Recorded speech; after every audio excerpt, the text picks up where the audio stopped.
J'ai 47 ans.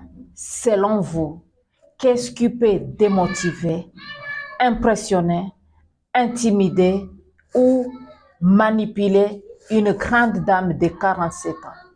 Je m'adresse à vous tous qui rêvez que le peuple congolais restera sous votre emprise. Vous tous qui vous sentez visés par des paroles, des idées, des gens qui éveillent notre jeunesse. Vous tous qui sentez la peur de perdre vos avantages.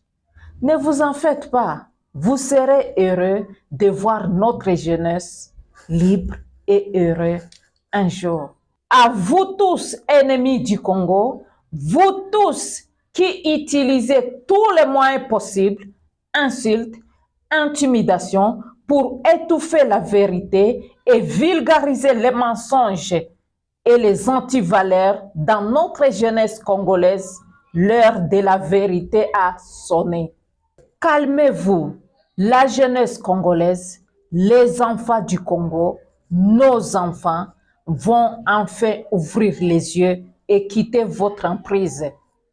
Ils vont se sentir enfin libres et heureux dans leur pays. Je ne me laisserai pas faire avant d'accomplir ma mission, celle de voir les fils et les filles du Congo de ces pays libres et heureux. Je connais ce que je fais. J'ai 47 ans, intelligente, sage, expérimentée, libre et belle.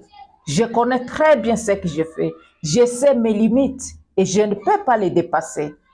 La volonté de Dieu, c'est que Dieu veut vraiment pour le Congo. Ça, personne ne peut aller au-dessus.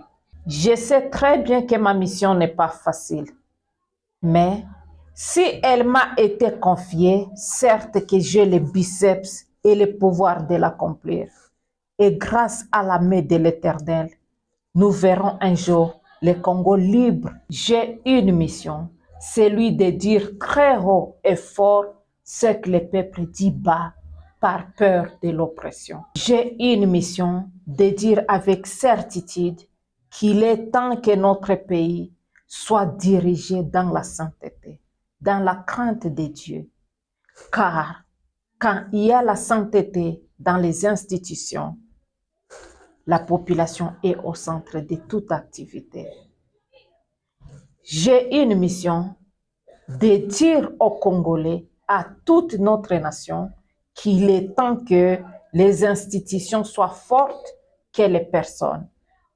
Tant que les hommes et les femmes puissants de ces pays resteront forts plus que les institutions, il n'y aura jamais de paix, il n'y aura jamais de bonne gouvernance, il n'y aura jamais le développement, car ce sont les institutions fortes qui poussent les autorités, les dirigeants à développer les pays, à imposer la justice dans les pays, la bonne gouvernance dans un pays.